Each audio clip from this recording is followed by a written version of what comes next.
સુરતના લાલગેટ પોલીસ મથકની લાલગેટ પોલીસ ચોકીના મહિલા પીએસઆઈ અને તેમના પુત્રને એલસીબીએ 8,000ની લાંચ સ્વીકારતા તેમની ઓફિસમાં ઝડપી લીધા હતા. વેપારીને ત્યાં કામ કરતા ટેકનિશિયન વિરુદ્ધ લાલગેટ ચોકમાં થયેલી અરજીમાં અટકાયતી કાર્યવાહી નહીં કરવાના બદલામાં 70,000ના પગારદાર મહિલા પીએસઆઈ 10,000ની લાંચ માંગી બાદમાં 8,000 લેવા તૈયાર હતા. મળતી માહિતી પ્રમાણે સુરતના એક વેપારીને ત્યાં નોકરી કરતા ટેકનિશિયન વિરુદ્ધ લાલગેટ પોલીસ મથકની લાલગેટ ચોકીમાં અરજી થઈ હતી. અરજીની તપાસ કરી રહેલા લાલગેટ ચોકીના મહિલા પીએસઆઈ મંજુલાબેન શંકરલાલ પારગીએ અરજીમાં અટકાયતી કાર્યવાહી નહીં કરવાના બદલામાં ટેકનિશિયન પાસે 10,000ની લાંચ માંગી હતી. વાતચીત બાદ તે લાંચ પેટે ₹8,000 લેવા તૈયાર થયા હતા. ટેકનિશિયને આ અંગે વેપારીને વાત કરતા તેમણે સુરત એલસીબીનો સંપર્ક કર્યો હતો. ફરિયાદને આજરોજ એસીબી સુરતના એકમના મદદનીશ નિયામક આર ચૌધરીના માર્ગદર્શન હેઠળ સુરત ગ્રામ્ય એસીબીના પીઆઈ એસડી ધોબી અને સ્ટાફે છટકું ગોઠવ્યું હતું.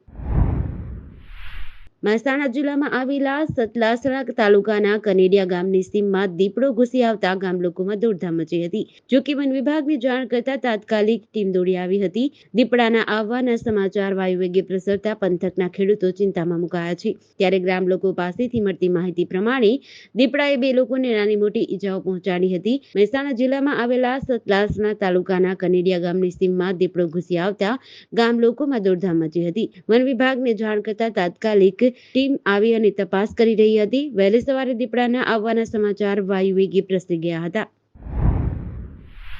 રાષ્ટ્રપતિ દ્રૌપદી મુર્મુએ શનિવારે 4 વ્યક્તિને દેશના સર્વોચ્ચ નાગરિક પુરસ્કાર ભારત રત્નથી સન્માનિત કર્યા, જેમાં પૂર્વ વડાપ્રધાન ચૌધરી ચરણસિંહ, પૂર્વ વડાપ્રધાન પીવી નરસિંહ રાવ, બિહારના ભૂતપૂર્વ મુખ્યમંત્રી કર્પૂરી ઠાકુર અને કૃષિ વૈજ્ઞાનિક ડોક્ટર એમ.એસ. સ્વામીનાથન બાધાને મરણોત્તર આ સન્માન મળ્યું છે. લાલકૃષ્ણ અડવાણીને 31 માર્ચે ભારત રત્ન આપવામાં આવશે. રાષ્ટ્રપતિ ભવનમાં આયોજિત આજના કાર્યક્રમમાં 4 વ્યક્તિના પરિવારજનોએ આ સન્માન મેળવ્યું હતું. નરસિંહ રાવના પુત્ર પીવી પ્રભાકર રાવ, ચૌધરી ચરણસિંહના પૌત્ર જયંત ચૌધરી, કર્પૂરી ઠાકુરના પુત્ર રામનાથ ઠાકુર અને એમ.એસ. સ્વામીનાથનની પુત્રી નિત્યા રાવે રાષ્ટ્રપતિ પાસેથી સન્માન મેળવ્યું હતું. કેન્દ્રએ આ વર્ષે 5 વ્યક્તિને ભારત રત્ન એવોર્ડ આપવાની જાહેરાત કરી છે. 2014માં સત્તા સંભાળ્યા બાદ મોદીના કાર્યકાળ દરમિયાન મદન મોહન માલવિયા, અટલ બિહારી વાજપેયી, પ્રણવ મુખર્જી, ભૂપેન હજારિકા અને નાનાજી દેશમુખને આ સન્માન મળ્યું છે.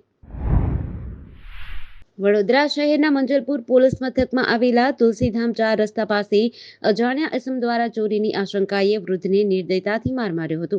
ઘટનાનો વિડીયો પણ સામે આવ્યો છે, જેમાં 2 યુવક વૃદ્ધને પાઇપથી ફટકારતા હોય તેવું નજરે પડી રહ્યું છે.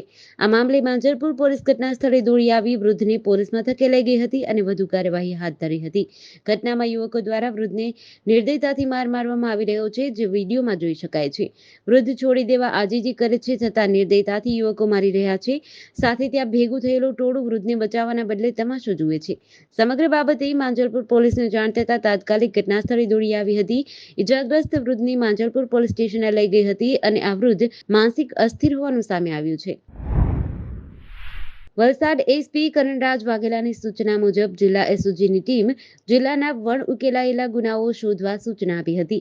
જે સૂચનના આધારે વલસાડ એસઓજીની ટીમ જિલ્લાના વિવિધ વિસ્તારમાં પેટ્રોલિંગમાં હતી. તે દરમિયાન વલસાડ એસઓજીની ટીમને બાતમીના આધારે વલસાડ જિલ્લાના વાપી ગુંજન જીઆઈડીસી વિસ્તારમાં એક યુવકને કપરાડા તાલુકાના મોટા પોંઢા કોલેજ પાસેથી 10 વર્ષ પહેલા ચોરાયેલી એક બાઇક સાથે યુવકને ઝડપી લઈ ચોરીનો 10 વર્ષ જૂનો વાહન ચોરીનો ભેદ ઉકેલ્યો હતો. વલસાડ એસઓજીની ટીમે યુવકની અટકાયત કરી આગળની તપાસ હાથ ધરી છે. કપરાડા તાલુકાના મોટા પોંઢાની આર્ટ્સ એન્ડ કોમર્સ કોલેજના પાર્કિંગમાં મયુર રસિકભાઈ ગોડીએ તેની બાઇક પાર્ક કરી હતી. 8મી ઓક્ટોબરના રોજ અજાણ્યો ઇસમ કોલેજના પાર્કિંગમાંથી ડુપ્લિકેટ ચાવી વડે અથવા તો લોક તોડીને બાઇકની ચોરી કરી ગયો હોવાની ફરિયાદ કપરાડા પોલીસ મથકે નોંધાઈ હતી.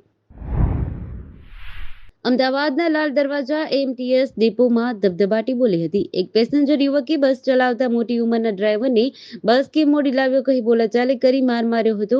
તેમજ યુવકે ડ્રાઈવરને ધક્કો મારતા જમીન પર પટકાયા હતા. બાદમાં અન્ય ડ્રાઈવરો અને કંડક્ટરોનો પીતો ગયો હતો અને યુવકને ધોઈ નાખ્યો હતો. આ સમગ્ર ઘટના મોબાઈલના કેમેરામાં કેદ થઈ છે. બસ 5 મિનિટ મોડી આવતા બસમાં સવાર યુવકે ઉગ્ર સ્વરમાં ડ્રાઈવરને બસ સ્પીડમાં ચલાવવાનું કહ્યું હતું. યુવક બસના વૃદ્ધ ડ્રાઈવરને આદેશ આપતો હોય તેમ બોલતા બસ ડ્રાઈવરે યુવક યુવકને શાંતિથી વાત કરવા કહ્યું હતું. યુવક અને બસના ડ્રાઈવર વચ્ચે ચાલુ બસમાં બોલાચાલી થતી હતી. બાદમાં એએમટીએસ બસ લાલ દરવાજા ડેપો પહોંચી હતી, જ્યાં યુવક ડ્રાઈવર સાથે જેમ તેમ બોલતા મામલો વિચક્યો હતો. ભારતીય નૌકાદળના યુદ્ધ જહાજ આઈએનએસ સુમેધાએ ઈરાની માછીમારી જહાજ અલ કંબરમાંથી 23 પાકિસ્તાની નાગરિકોને ચાંચિયાઓથી બચાવ્યા હતા. નેવીએ સોશિયલ મીડિયા પ્લેટફોર્મ પર જણાવ્યું હતું, જહાજમાં સોમાલિયાના 9 ચાંચિયાઓ હાજર હતા. માહિતી બાદ નેવીની ટીમે 12 કલાક સુધી ઓપરેશન હાથ ધરીને લૂંટારાઓને સરેન્ડર કરવા મજબૂર કર્યા હતા. હાલ નેવીની ટીમ જહાજની તપાસ કરી રહી છે. આ પછી તેને સુરક્ષિત જગ્યાએ લઈ જવામાં આવશે.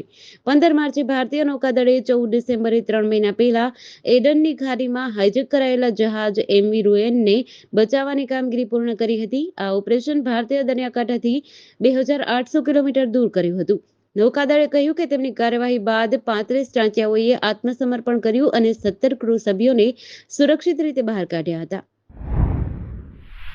શ્રી સ્વામિનારાયણ મંદિર વડતાલ ધામ સંચાલિત સુપ્રસિદ્ધ યાત્રાધામ સાળંગપુર ધામ શ્રી કષ્ટભંજન દેવ હનુમાનજી મંદિર ખાતે પરમ પૂજ્ય શાસ્ત્રી સ્વામી હરિપ્રકાશ દાસજીની પ્રેરણાથી તેમજ કોઠારી વિવેક સાગર દાસજી સ્વામીના માર્ગદર્શનથી તારીખ 30/3/2024 શનિવારના રોજ શ્રી કષ્ટભંજન દેવ દાદાને ગલગોટા ફૂલો અને વરિયાળીનો દિવ્ય શણગાર કરી આરતી પૂજારી તથા શણગાર કરી આરતી કોઠારી વિવેક સાગર સ્વામી દ્વારા કરવામાં આવી હતી.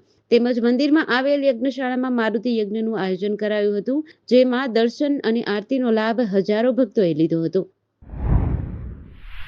રાજ્યની સરકારી ગ્રાન્ટેડ અને આરટીઈમાં અભ્યાસ કરતા વિદ્યાર્થીઓની જાહેર પરીક્ષા યોજાઈ રહી છે. પ્રથમ સેશનમાં સરકારી અને ગ્રાન્ટેડ શાળામાં ધોરણ 5માં અભ્યાસ કરતા વિદ્યાર્થીઓ માટે સીઈટી એટલે કે કોમન એન્ટ્રન્સ ટેસ્ટ લેવામાં આવી રહી છે. રાજ્યભરમાંથી 13.14 લાખ વિદ્યાર્થીઓ પરીક્ષા આપી રહ્યા છે. સીઈટી માટે 7.12 લાખ, જ્યારે સ્કોલરશિપ માટે 6.02 લાખ વિદ્યાર્થીઓ પરીક્ષા આપશે. સીઈટી માટે 24,723, જ્યારે સ્કોલરશિપ માટે 21,042 બ્લોકમાં પરીક્ષાનું આયોજન કરાયું છે. અમદાવાદમાં પરીક્ષા કેન્દ્રો પર સ્ટુડન્ટ્સનું ગુલાબનું ફૂલ આપી સ્વાગત કરાયું હતું. બપોરના સમયે સરકારી અને ગ્રાન્ટેડ શાળામાં ધોરણ 8માં અભ્યાસ કરતા વિદ્યાર્થીઓ માટે મુખ્યમંત્રી જ્ઞાન સાધના સ્કોલરશિપ યોજના માટે પરીક્ષા લેવામાં આવશે. શાળા કક્ષાએ પ્રાથમિક વિભાગમાં વિદ્યાર્થીઓને સ્પર્ધાત્મક પરીક્ષાનો અનુભવ થાય તે માટે આ પરીક્ષાનું આયોજન કરવામાં આવતું હોય છે. સૂત્રાપાડા પોલીસ સ્ટેશનમાંથી સગીરાના અપહરણનો આરોપી નાસી છૂટતા પોલીસમાં દોડધામ મચી હતી. ફરાર આરોપી વિરુદ્ધ ગુનો નોંધી પોલીસ દ્વારા શોધખોળ હાથ ધરવામાં આવી હતી. સૂત્રાપાડા પોલીસ સ્ટેશનમાં ફેબ્રુઆરી માસમાં તાલાલાના એક ગામનો રહેવાસી તરુણ ચંદુભાઈ રાઠોડ નામનો 23 વર્ષીય યુવક રંગપુર ગામની એક સગીરાને લગ્નની લાલચે અપહરણ કરી ગયાની સગીરાના પરિવાર દ્વારા ફરિયાદ નોંધાવતા સૂત્રાપાડા પોલીસ સ્ટેશનમાં આરોપી વિરુદ્ધ આઈપીસી 363, 366 મુજબ પોલીસે ગુનો નોંધી તપાસ હાથ ધરી હતી. અરવલ્લી જિલ્લાના શામળાજી રતનપુર ચેકપોસ્ટ પર ફરજ બજાવતા શામળાજી પોલીસ સ્ટેશનના પોલીસ કર્મીઓ પર અમદાવાદના 2 કપલે હુમલો કરી વર્દી ફાડી નાખી હતી. જ્યાં બેફામ બનેલી એક મહિલાએ પોલીસ કર્મી પર નજીક પડેલા લોખંડની પાઇપ વડે હુમલો કરતા પોલીસ કર્મીના પગે ફ્રેક્ચર થયું હતું, જ્યારે અન્ય પોલીસ કર્મીની વર્દી ફાડી નાખી હતી. અપશબ્દો બોલી જાનથી મારી નાખવાની ધમકી આપતા ભારે ચકચાર મચી હતી. પોલીસ કર્મીઓ પર અમદાવાદના 2 કપલે જીવલેણ હુમલો કરતા શામળાજી પોલીસ કાફલો દોડી આવ્યો હતો. 2 પુરુષ અને 2 મહિલાને દબોચી લઈ જેલના પાછળ ધકેલ્યા હતા. શામળાજી પોલીસે કોન્સ્ટેબલ જયરાજસિંહ લાલસિંહની ફરિયાદના આધારે સહદેવસિંહ ગણપતસિંહ જાડેજા, શિવાનીબા સહદેવસિંહ જાડેજા, અર્જુનસિંહ કનકસિંહ ઝાલા અને પ્રીતિબા અર્જુનસિંહ ઝાલા વિરુદ્ધ ગુનો નોંધી કાયદેસરની કાર્યવાહી હાથ ધરી હતી.